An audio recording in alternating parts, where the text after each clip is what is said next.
रचना रचना एकांकी के रचयिता रघुवीर चौधरी का जन्म बापूपुरा उत्तर गुजरात में हुआ है। कथा साहित्य, नाटक, कविता, रेखाचित्र आदि में उल्लेखनीय में उन्होंने योगदान दिया है। अमृता, उपरवास कथात्रयी, वेणुवत्सला, सोमतीर्थ, रुद्र महालय आदि उपन्यास उनकी कीर्ति के स्तंभ हैं।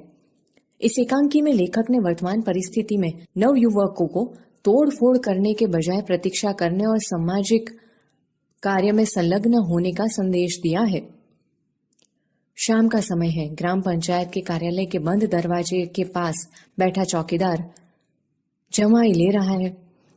दूर बैठे रमेश, निमेश और नरेश गंभीरता से बात करते दिखाई देते हैं। गोपी प्रवेश करती है। गोपी दोनों ओर देख लेने के बाद, अविनाश जी यहाँ नहीं आए? निमेश, अरे गोपी तुम, क्या कोई काम था अविनाश का? गोपी, खास तो नहीं, पर कल उन्होंने वादा किया था कि आज इसी समय वे मुझे प्रसाद जी की कविता समझाएंगे। रमेश, कविता समझने से कोई फायदा नहीं होगा गोपी, कोई ठोस काम करो या अविनाश को करने दो। गोपी, आज भी कैसा मजाक कर रहे हैं रमेश भाई, कविता तो आत्मा की कला है, संवेदना का सौंदर्य है। निमेश, पर आत्मा या संवेदना हो तब भी ना। गोपी, क्या निमेश भाई, क्या आत्मा नहीं है? निमेश, कभी थी, आज नहीं है। हम सब आज निर्णय कर चुके हैं कि ये जो हमारे हाथ हैं वे ही पर्याप्त हैं। गोपी, हाथ तो सभी के होते हैं। नरेश, पर हम आज इन हाथों का कमाल दिखाएंगे। गोपी, मैं समझी नहीं नरेश भाई। नरेश, हम इन हाथों का सदुपयोग करेंगे। गोपी, यह तो आपने और भी मुश्किल बात कही। रमेश, तुम अभी बच्ची हो, जाओ कविता पढ़ो। गोपी, सो तो आपकी सलाह के बिना भी पढ़ूंगी, लेकिन सचमुच आप अपने हाथों का सदुपयोग करने जा रहे हैं तो इच्छा होती है कि मैं भी साथ क्यों न दूं। रमेश, तुम्हारे हाथ अभी कोमल है बहिन, जाओ अविनाश से मैं कहूंगा कि तुम आई थी, जाओ, मगर हाँ उसका इंतजार मत करना। आज हम यहाँ से हटने वाले नहीं हैं, न तो पंचायत के किसी सदस्य को हटने देंगे जब तक वे हमारे सभी सवालों का जवाब न दे दे। गोपी, जवाब क्यों नहीं देंगे? जो लंबा भाषण कर सकता है उसके लिए जवाब देना तो बड़ा आसान होता है। नरेश, आसान होता तो वे यहाँ आकर हमसे बात न करते। खड़ा होकर चौकीदार की ओर जाता है। देखो तो सही, दरवाजा बंद करके सभी भीतर बैठे हैं, नालायक उल्लू के पट्टे। निमेश, अब शब्दों के उपयोग पर अविनाश का प्रतिबंध है, याद रखो। नरेश, तभी तो हम अभी तक शांत हैं। कितनी बार तो हमने प्रार्थना पत्र दिए, कितने दिन तक प्रतीक्षा की, आखिर हार कर आज उपवास पर बैठे हैं। रमेश, नरेश की बात को आगे बढ़ाते हुए, ठीक 2 घंटे पहले उनकी मीटिंग शुरू हुई थी। बीच में हमने बार बार कहलवाया कि हमको अंदर बुलाओ या बाहर आकर हमसे बात करो, बस जवाब ही नहीं दिया। नरेश, जैसे हमारी हस्ती ही उन्हें कबूल नहीं। रमेश, ऐसा तो नहीं है, पर वे जानते हैं कि पिंजरा पोल के मवेशियों की तरह ये कुछ नहीं कर सकते। नरेश ऊंची आवाज में, हम कुछ नहीं कर सकते? निमेश, जवाब तलब कर सकते हैं। रमेश गोपी से, आखिर सदस्य साहबों ने कहलवाया कि तुम चाहो तो शिष्ट भाषा में आवेदन पत्र दे सकते हो। गोपी, बड़ी मेहरबानी की उन्होंने, पर क्या आप शिष्ट भाषा का उपयोग कर सकेंगे? नरेश, अविनाश कर सकता है। हमने कहा कि जाओ भाई एकांत में बैठकर संस्कृत प्रचुर भाषा में लिख लाओ, पर बड़ी देर की। रमेश, शिष्ट शब्द खोज रहा होगा। गोपी, आप उनकी मदद करते तो अच्छा होता। नरेश, बस हमने मैटर दे दिया है। गोपी, मैं जान सकती हूँ? नरेश, क्यों नहीं, सारा गांव जानता है। इन सदस्य महोदय ने बेशर्म होकर भ्रष्टाचार के कई मामलों में जो सहयोग किया है। गोपी, चलिए, एक क्षेत्र में तो सहकार की भावना फली। रमेश, गोपी, इस बात पर तुम भीतर जाकर इन लोगों को बधाई दो, मजा आएगा। निमेश, वे हमारा मजाक समझ पाए तब ना। नरेश, वे समझेंगे कि गोपी जैसी होनहार लड़की ने हमें बधाई दी, तारीफ की है। गोपी, क्या सबके सब बुद्धू हैं? निमेश, है तो बड़े चालाक, पर जरूरत पड़ने पर बुद्धू भी बन सकते हैं। अविनाश अभी क्यों नहीं आया? जरा देखो तो सही गोपी, वह शायद दद्दा के घर बैठा हो। गोपी, आप लोगों को हर्ज न हो तो उनके साथ यहाँ आऊं? रमेश, हर्ष तो शायद तुम्हारे बड़े भाई साहब को होगा। गोपी, यह आपकी गलतफहमी है, मैं आऊंगी। जाती नरेश बंद दरवाजे के पास जाकर दरार से देखने की कोशिश करता है। चौकीदार हाथ पकड़कर उसे हटा देता है। रमेश, क्या कुछ पता चला? नरेश, कैसे चले, मुंह में मुंह डालकर खुसुर फुसुर कर रहे हैं सभी। अविनाश प्रवेश करते हुए, किसी का तिरस्कार मत करो नरेश, हम इस गांव के पढ़े लिखे युवक हैं, हमारी जिम्मेदारी कुछ ज्यादा है। रमेश, सो तो है ही। अविनाश से आवेदन पत्र लेकर पढ़ता है। निमेश, क्या लिखा? अविनाश, बस वही, उनके सभी घोटाले पंचायत के घाटे के कारण, उबररकों के वितरण का प्रश्न, गरीबों के लिए आने वाले रेशन को काला बाजार में बेचने की बात। रमेश, वे तो कह देंगे कि रेशन वगैरह का काम तो सहकारी मंडली करती है। रमेश, मगर उस मंडली पर कुंडली मारकर तो वे ही बैठे हैं या कोई और? नरेश, ठीक है, जाओ दे आओ अविनाश। अविनाश, आप दे आइए रमेश भाई। निमेश, हाँ, आप बड़े हैं हम सबसे। रमेश, इसमें क्या, हमको जगाया तो है अविनाश ने ही। अविनाश, छोड़िए इन फालतू बातों को, आप दे आइए और कहिए कि हमें आज ही जवाब चाहिए।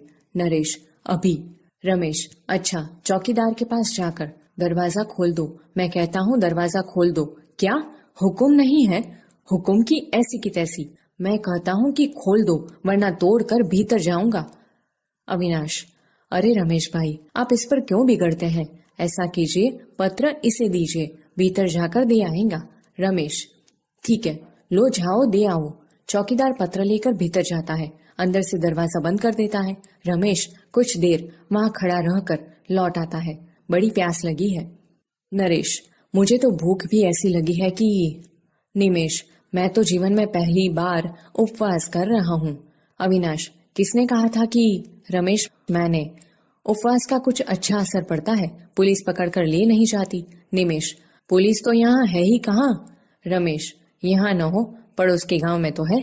नरेश, तो क्या? अविनाश, कुछ नहीं, वो आएगी तो हम उसे बता देंगे कि तुम्हें कानून का भंग करने वालों को पकड़ना है तो पकड़ो उन लोगों को। नरेश, और वे आपकी बात मान लेंगे? अविनाश, आज नहीं तो कल। रमेश, तुम बड़े आशावादी हो अविनाश। अविनाश, हाँ हूँ, तभी तो इस काम में। लो, चौकीदार आ गया। सभी उत्सुकता से चौकीदार के पास जाते हैं। वह बिना बोले ही ताला लगाने लगता है। नरेश उसे रोककर भीतर झांक लेता है।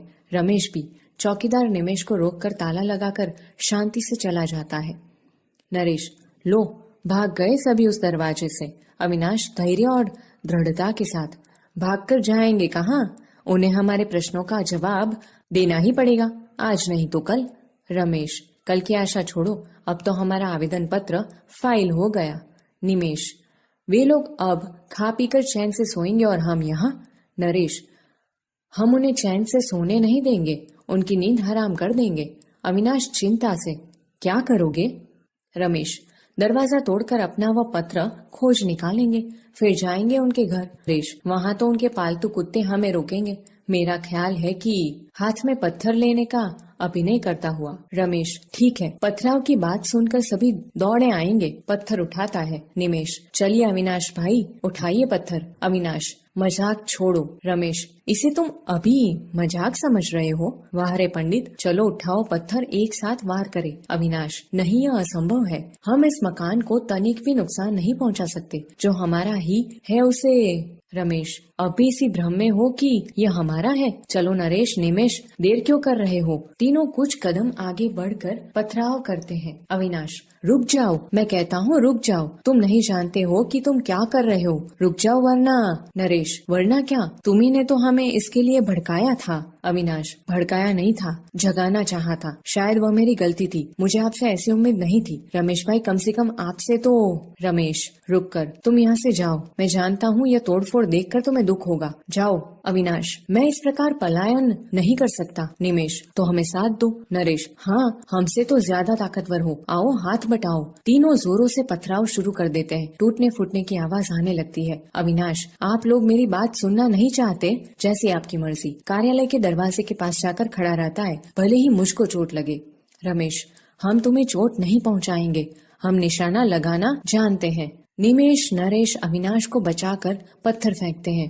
नरेश, हाँ हाँ, वे थोड़े ही हमारे दुश्मन हैं। पथराव चल रहा है, वहीं गोपी दौड़ती हुई आती है। अविनाश को सामने खड़ा देखकर चीख पड़ती है। गोपी, ओ यह क्या, आप लोग अविनाश जी पर वार कर रहे हैं? रमेश, नहीं मकान पर। नरेश, इन्हें समझाओ कि बीच से हट जाए। गोपी, वे नहीं हटेंगे। निमेश, तो हमारे पत्थर भी। गोपी, इन्हें चोट पहुंची तो? रमेश, हम कब कहते हैं कि ये चोट खाएं? हम तो इन्हें बचाते रहेंगे, पर हो सकता है कोई पत्थर छिटक कर। गोपी, हाँ हो सकता है, अच्छा हो कि इसका लाभ मुझे भी मिले। आप तो सुशिक्षित हैं, बुद्धिमान हैं, रुक जाइए। गोपी इन लोगों के आगे इधर उधर चलती रहती है ताकि वे पत्थर फेंक न सके, परंतु वे गोपी को बचाकर वार करने का मौका नहीं छोड़ते। अविनाश ऊंची आवाज में, इन्हें मत रोको गोपी, ये सुशिक्षित है, समझदार भी है, परंतु अभी इन्होंने अपने हाथ से कुछ रचा नहीं है। मुझे इस मकान से लगाव है, क्योंकि जब इसकी नींव तैयार हो रही थी तब मैंने स्वेच्छा से हाथ बढ़ाया था। रमेश, जैसे अविनाश की बात छू गई हो। रुक जाओ निमेश। नरेश, नरेश नहीं रुकता। रमेश इसका हाथ पकड़कर रोकना चाहता है। नरेश पत्थर फेंकते वक्त संतुलन गंवा देता है और अविनाश को चोट लगती है। गोपी, ओ आपने यह क्या किया? दौड़कर अविनाश के पास पहुंचती है। नरेश लज्जित होकर रुक जाता है। अविनाश, यह तो कुछ भी नहीं है गोपी। 2 कदम आगे आकर सामने से आग के गोले आते तो भी मैं नहीं हटता। यदि निमेश या नरेश ने भी मेरी तरह इस मकान की रचना में हाथ बटाया होता तो वे भी मेरे स्थान पर खड़े होते और अंत तक अडिग रहते, पर ये लोग तोड़ते हैं क्योंकि इन्होंने रचा नहीं। रमेश, हमें माफ कर दो अविनाश, तुमने आज हमें सही अर्थ में जगाया है। अपने प्राणों की बाजी लगाकर हम संकल्प करते हैं कि तुम्हारी या किसी की रचना को तोड़ेंगे नहीं, प्रतीक्षा करेंगे, सहेंगे। गोपी, इसमें तो मैं भी आपका साथ दूंगी। निमेश, फिर प्रसाद जी की कविता का क्या होगा? गोपी, हो सकता है कि किसी नए प्रसाद की रचना इस विद्रोह और प्रतीक्षा के बीच जन्म ले। आगे आकर बैठती है, सभी उसका अनुसरण करते हैं।